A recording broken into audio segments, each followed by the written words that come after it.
Assalamualaikum warahmatullahi wabarakatuh. Perkenalkan, nama saya Ahmad Alasaranti. Di kesempatan kali ini saya akan menjelaskan mengenai risiko bisnis. Sebelum saya menjelaskan apa saja yang termasuk dalam risiko bisnis, alangkah baiknya saya mendefinisikan terlebih dahulu apa yang dimaksud dengan risiko bisnis. Nah, risiko itu sendiri merupakan konsekuensi akibat dilakukannya suatu tindakan atau tidak dilakukannya suatu tindakan sehingga membawa dampak bagi suatu ruang lingkup. Nah, risiko ini adalah suatu keadaan yang bisa mengancam atau membawa dampak baik itu negatif maupun positif, tapi umumnya adalah dampak negatif terhadap suatu ruang lingkup. Nah, sedangkan bisnis sendiri merupakan kegiatan pertukaran, kegiatan jual beli, kegiatan transaksi di mana di sana ada pertambahan nilai. Jadi, apabila kita menyandingkan antara risiko atau keadaan-keadaan yang bisa membawa dampak bagi suatu ruang lingkup dengan bisnis yang menyangkut tentang kegiatan bertransaksi atau kegiatan jual beli, maka kita akan mempelajari mengenai keadaan-keadaan yang bisa membawa dampak bagi kelancaran atau efektivitas kegiatan jual beli atau kegiatan transaksi. Nah, risiko yang pertama adalah risiko keuangan. Apa itu risiko keuangan? Risiko keuangan adalah risiko yang bisa mengancam keuangan perusahaan atau kondisi keadaan yang bisa mengancam kondisi keuangan perusahaan sehingga bisa mengancam keberlangsungan atau kelancaran aktivitas bisnis suatu perusahaan. Nah, risiko keuangan ini bisa dimitigasi atau diperkirakan mengenai potensinya, dampaknya, karena risiko keuangan sendiri tentunya memiliki informasi di sana mengenai berapa jumlah keuangan perusahaan, berapa jumlah kewajiban perusahaan. Nah, cara untuk mengidentifikasi apakah suatu perusahaan atau suatu kegiatan bisnis ini memiliki risiko keuangan adalah dengan terdapat banyak metode atau cara dalam mengukur risiko keuangan. Salah satunya adalah dengan current ratio. Apa itu current ratio? Current ratio adalah rasio keuangan yang dimiliki oleh perusahaan, di mana current ratio ini menyangkut aset lancar dan utang lancar. Nah, cara mengetahuinya adalah dengan membagi aset lancar dengan utang lancar, sehingga kita akan mendapatkan suatu persentase yang mengindikasikan apakah perusahaan ini mampu untuk membayar utang lancar. Jadi current ratio ini bisa digunakan sebagai salah satu metode untuk mengetahui atau mengidentifikasi apakah perusahaan ini memiliki risiko kegagalan dalam membayar utang-utangnya atau utang lancar. Nah, risiko yang kedua yang menyangkut atau yang dapat mengancam kondisi bisnis adalah risiko operasional. Risiko operasional ini juga umum menjadi perbincangan atau menjadi perhatian dari suatu kegiatan bisnis, di mana risiko operasional ini menyangkut kemungkinan yang bisa mengancam kelancaran kegiatan operasional, seperti misalnya ketersediaan bahan baku, kemudian simpanan bahan baku yang kadaluarsa, atau terjadi gangguan pada distribusi produk. Jadi risiko operasional ini adalah kemungkinan yang bisa membawa dampak bagi kelancaran kegiatan operasional, baik itu produksi maupun distribusi.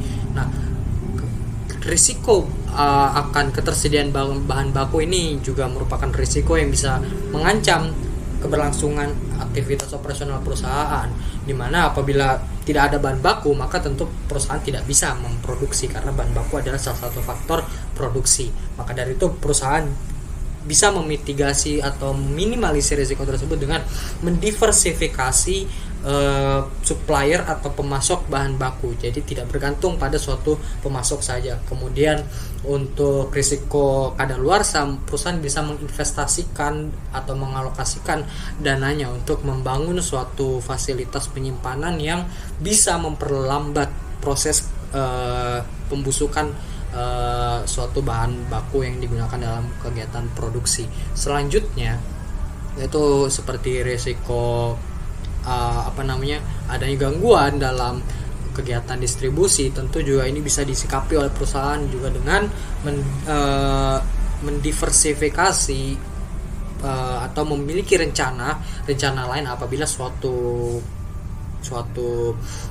jalur distribusi ini mengalami hambatan. Nah, itu adalah risiko-risiko keuangan. Jadi risiko-risiko operasional. Jadi risiko operasional adalah risiko-risiko yang menyangkut kegiatan operasional, keadaan yang bisa mengancam keberlangsungan kegiatan operasional.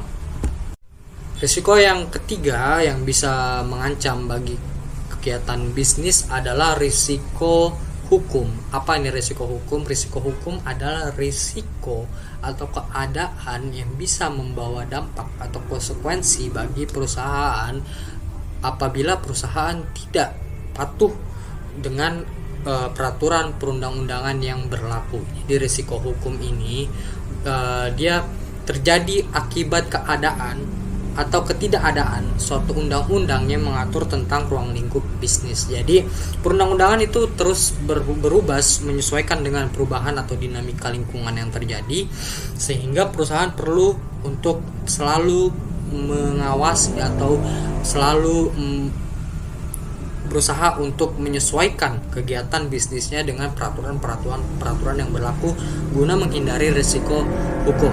Nah, cara memitigasi risiko hukum ini juga terdapat berbagai cara, termasuk dengan membuat suatu rincian mengenai kegiatan-kegiatan bisnis perusahaan yang kemungkinan berselisih dengan hukum atau aturan yang berlaku, seperti misalnya perjanjian dengan perusahaan lain yang tentu melibatkan pertukaran aset di sana, dan aset itulah yang menjadi risiko atau menjadi suatu konsekuensi apabila perusahaan gagal dalam menepati janjinya dalam perjanjian. Jadi ada kemungkinan bahwa aset yang dilibatkan atau aset yang dimiliki oleh perusahaan ini ada kemungkinan untuk hilang akibat dari ketidakpatuhan atau kegagalan perusahaan dalam mematuhi aturan yang telah disepakati. Nah, aturan ini menyangkut aturan negara maupun aturan yang menyangkut antar pihak atau antar perusahaan. Nah, risiko selanjutnya yang bisa mengancam keberlangsungan perusahaan atau efektivitas kegiatan bisnis adalah risiko strategis. Apa itu risiko strategis? Risiko strategis ini merupakan risiko yang paling membawa dampak besar bagi perusahaan. Risiko strategis ini menyangkut risiko keuangan, risiko operasional, risiko hukum.